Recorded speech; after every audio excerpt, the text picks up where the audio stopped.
Betting app కేసులో నటుడు Prakash Raj CID SIT విచారణకు హాజరయ్యారు. జంగిల్ రమ్మీ యాప్తో ఒప్పందాలు చేసుకున్న విషయాలపై విచారణ జరిగింది. 2016లో గేమింగ్ చట్టం లేదని, ఆ సమయంలోనే యాప్ను ప్రమోట్ చేశానని ప్రకాష్ రాజ్ తెలిపారు. జంగిల్ రమ్మీ యాప్ ద్వారా తనకు ఎలాంటి నగదు రాలేదని, యాజమాన్యంతో ఆర్థిక లావాదేవీలు జరగలేదని ఆయన వాంగ్మూలం ఇచ్చారు. ఆ బెట్టింగ్ యాప్ గురించి జరుగుతుంది, మీకు ఆ స్కామ్ గురించి తెలుసు. ఇంతకుముందు ఈడీ పిలిపించారు, వాళ్ళు నేను కలిశాను. ఇందులో నా భాగస్వామ్యం లేదండి. 2016లో అప్పుడు ఇంకా బెట్టింగ్ స్టార్ట్ అవ్వలేదు.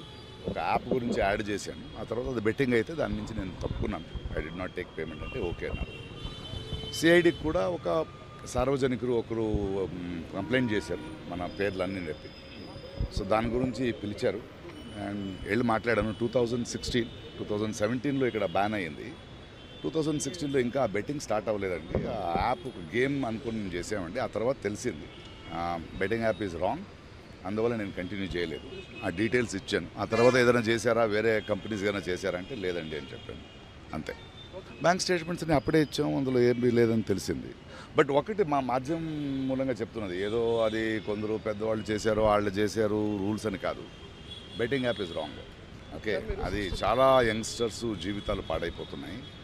2016లో మనకు తెలియదు, అది ఇంకా యాప్గా ఉంది, ఇంకా బెట్టింగ్ స్టార్ట్ అవ్వలేదు. బట్ ఎప్పుడైతే బెట్టింగ్ స్టార్ట్ అయ్యి అది బ్యాన్ అయిందో, యంగ్స్టర్స్కి నేను ఈ మూలంగా చెప్పేది ఒకటే, అంటే నేను బెట్టింగ్ యాప్ డబ్బులు పెట్టి చేయమని నేను యాడ్ చేయలేదని చెప్పడం చాలా ఈజీ. అలా కాదు, అది తెలిసి చేసినా తెలియక చేసినా తప్పే.